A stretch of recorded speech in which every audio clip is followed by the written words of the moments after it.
What's up, everybody?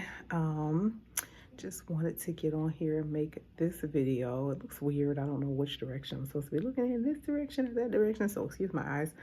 But I just want to get on here and make this little video. I have, as some of you may know, not everybody knows, but I have my master's degree in family science.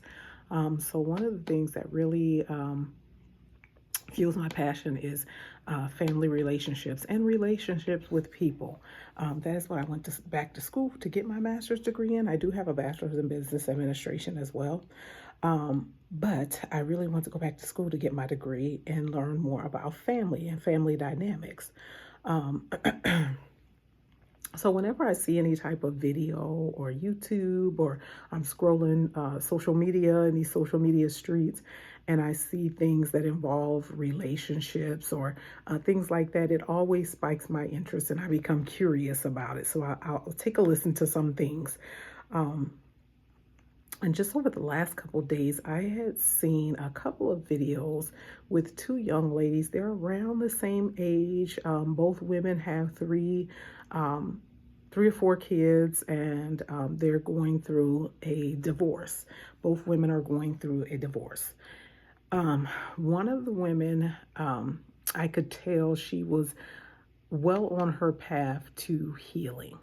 The other woman, I would say not so much. And I kind of wanted to talk about a little bit about co-parenting and a little bit about healing, all in this little video. So I'm just going to be touching on a couple of things. So I just wanted to, as I'm going back and forth, because I have a couple of notes on my laptop, so you may see my eyes going back and forth. But nonetheless, one of the first things that I want to say is true healing takes accountability. True healing takes accountability, and it takes a little bit of time, and especially depending on the level of trauma that you've experienced, or the level of hurt or pain that you've experienced, and the amount of time that you experience that, it could take a little bit of time for true healing. And true healing is not true healing doesn't mean that you have to be sitting there crying or sitting there depressed or sad or any of those things. But what true healing does is first of all, it gives you time to self-reflect. It gives you time to look at yourself and see what parts of yourself were responsible for that relationship's failure. And what went on in that relationship, what didn't work out, what did work out. So it allows you take time to self-reflect those things and to learn from those things. I'm sorry, guys, my hair is I just washed my hair. But anyway, so it takes you time to learn from those things. And it doesn't mean that you're just sitting there crying all day or sad or depressed. It means that you are taking time to take some accountability and to reflect and self-reflect on the reasons that you allow people to treat you in a certain way, even though you're not responsible for their actions or behaviors, and their actions or behaviors are not your fault. It gives you time to reflect and learn those lessons so that you're not repeating the cycles and allowing those same types of people back in your life over and over and over again, further causing a further damage and adding salt to an already open wound, as they would say. So that is about healing. What was the second thing? The second thing is that healing, when you're in a healing state of mind, or if you're going towards your healing, your focus is not on what that other person did so much. yes, you want to reflect at what you allow that person to do, but not so much on what they did, because you understand that you're not responsible for their behaviors. That's their problem. They need to work on that and fix that. You need to work on you and your areas that you need to fix. So you're not going to be out here when you're in a heal or going towards your healing journey. You're not going to be out here bashing the other person. You're not going to be out here throwing slugs, as they would say, at the other person, or little being petty towards them in any type of way, because you are not focused on what they are doing, what they have done, or anything like that. Your main focus and your main priority is getting back to you and getting back to your place of peace and where you're supposed to be. That is how you know that you are in a place of healing, and healing and hate don't go together. So you cannot hate the other person. You cannot even speak that out of your mouth, because one of the ladies in particular, one of them had spoken about she hated this person, and I'm like, but she was like, I'm healed. I'm healed, but I hate this person. She went on, and it's like you cannot be healed and hate someone, because they just don't go together. It's like water and oil. It just doesn't go together.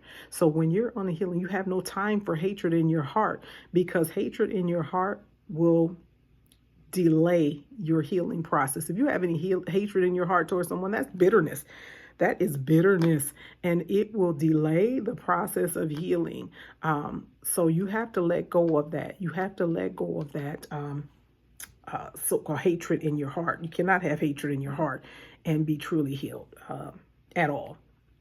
So that is what I wanted to say about healing. It does not bash. It does not talk about. It is not out here bashing or criticizing or talking about the other person every opportunity you get.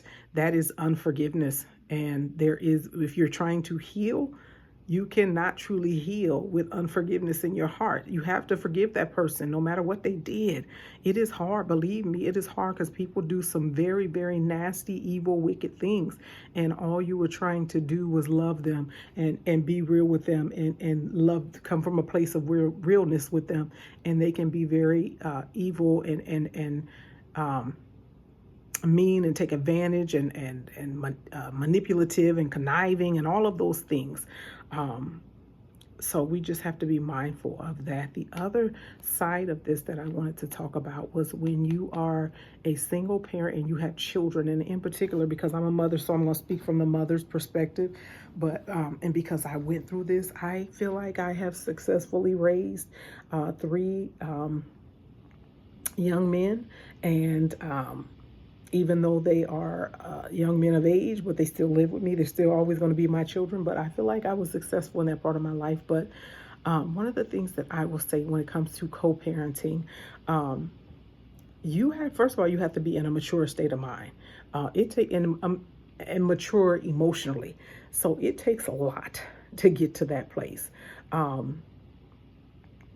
You cannot be out here bashing the other parent in front of the kids, talking down about them, no matter what you feel about them, because you do not want to interfere with the relationship of the other parent and the children. That is one thing that I really prided myself on. I didn't, no matter what, me and my kids as fathers may have had differences. No, we did have a lot of differences. There were things that they didn't agree with, and I didn't agree with them. And sometimes we would go toe to toe. But I didn't talk down about them to my kids. I never wanted to affect their relationship, my children's relationship with their father, simply because I didn't agree or we were at odds or anything like that. I never did that. And so I wouldn't recommend anyone to do that. That is where you get into where children will grow up and feel like they had to please mommy or please daddy. And it's just this cycle And I hear about it all the time where, kids are put in the middle and they feel like they are put in the middle and things like that. So don't do that. I would definitely not do that. Definitely not be bashing or talking about, or if you disagree with the other parent, you should be mature enough to settle your disagreement. If you can't settle it, then, sometimes you just have to let that person do what they're going to do and move on, as long as it's not causing physical harm or mental harm or emotional damage or harm to the child. Hey, listen, everybody was raised differently. We all have our different things. And, you sometimes just have to let things go. And go on about your life and do the best that you can by them children. That's what you need to do. Focus on the type of mother that you're being to the children. The second thing about co-parenting and different things that I want to say as a woman, and just how my experience was that I oftentimes found myself seeking for love. And, I wanted to be married because that's just what, we were raised in. It was always pushing us to get married. And, that was what success was. That's what I was told success. That's what I thought, because I was always told that. So in my mind, I'm like, success is having a husband and wife in the household, blah, blah, blah, blah, blah, all those things. And so, when you get into situations like that, and as a single mother, you have to be careful about who you bring around your children. Who you allow. You want to be mindful of that.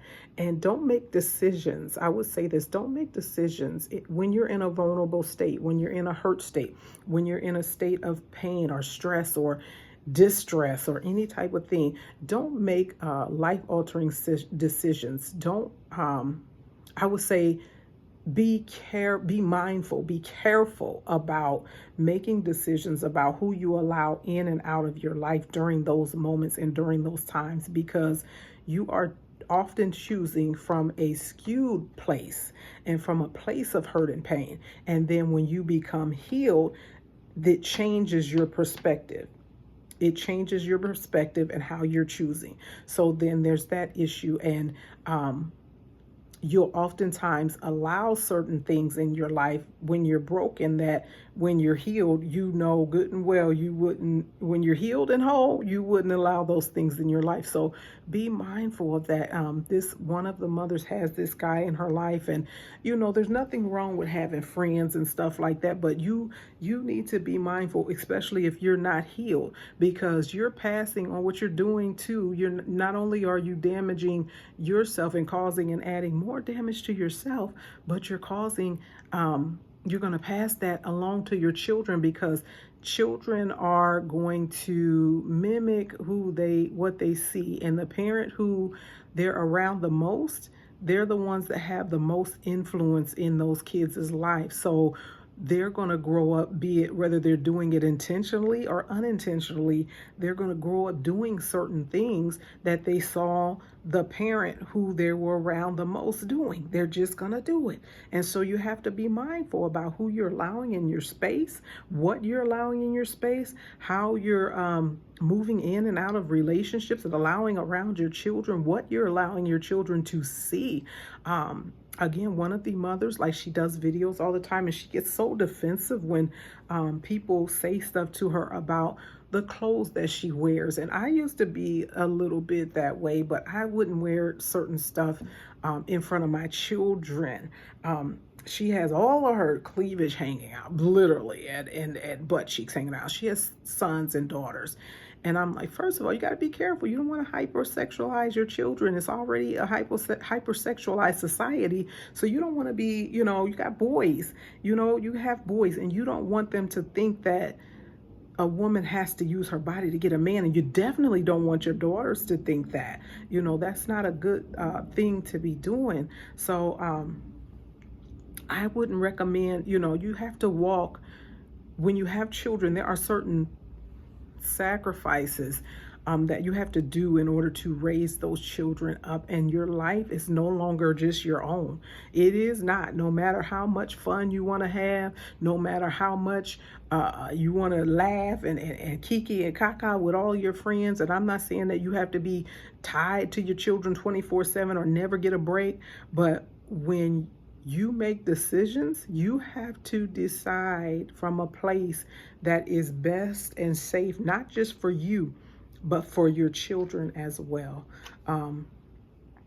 And so that is what I wanted to say about those situations. Like I said, one of the ladies, it looks like she is healing, and I know that it is hard when someone hurts you. I mean, it's just hard. It's hard when you get hurt. It's hard when you're going through heartbreak and you have kids and you have to keep it together and you have to pull it together, and you're doing all that you can to keep yourself together so you don't have a meltdown, so you can keep your children and your family together. It is difficult, but you want to even be wise in that, and try to make the wisest decisions and be as cautious as you can, because one thing about it, the devil, he comes to steal, kill, and destroy, and he will send people in your vulnerable moments, in your vulnerable state of mind. He will send people that are prey, that will prey, that are prey. I mean, not prey, but that will prey on you, that will prey on your emotions, that will prey on the state of mind that you're in. And because you're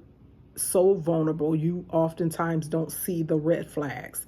You don't see the red flags. All you see is, oh, I'm going to have fun, and I'm just having fun. I'm just living my life. And next thing you know, you're back in the same type of relationship. Been there, done that many times, and I've learned from my lessons, and I'm so glad that I was able to learn the lessons, and I'm so glad that I am in a place of healed place, and a place of wholeness in my life. Because of going through that. And there is nothing that anybody could come to me, step to me with, that will distract me from my peace. If I see it, I will cut you off in a minute. I walked this journey. I've walked a lot of things alone in my life where I didn't have a mate or friends, or I walked some of the hardest times of my life by myself. So it is nothing to me to let someone go if I see that they are on some foolishness, period. So that is what I wanted to say to you all today. And I hope that, I know everybody, that wasn't a word for everybody, and I don't expect everybody to receive it. If it helps somebody, I'm happy about that. But I am definitely not trying to convince someone, but just rather trying to share my testimony to help someone to get through some of the things that they may be going through. And I also wanted to, I don't know if you're supposed to say Happy Memorial Day, but just give a shout out to all of the people who have lost their lives, or lost any part of themselves serving for this country. I want to shout them out and give them huge kudos, because it takes a certain level of courage to do so, to put your life on the line for strangers, for people you don't even know, and then people that don't even appreciate and value you when you come back over to the countries after serving and doing things for their freedom. So I want to give a shout out to all of anyone who has served in any branch of military, whatever that may be. I have my dad and my grandparents, my grandfather, let me just say this, my dad and my grandfathers, who all served in branches of military. And then I have a bonus dad who served in the branch of a military. And so I just want to give them a shout out. And I pray and hope that everyone has a peaceful and relaxed Memorial Day, and a peaceful, relaxing week, and just continue to be the best version of yourself that God created you to be. Peace.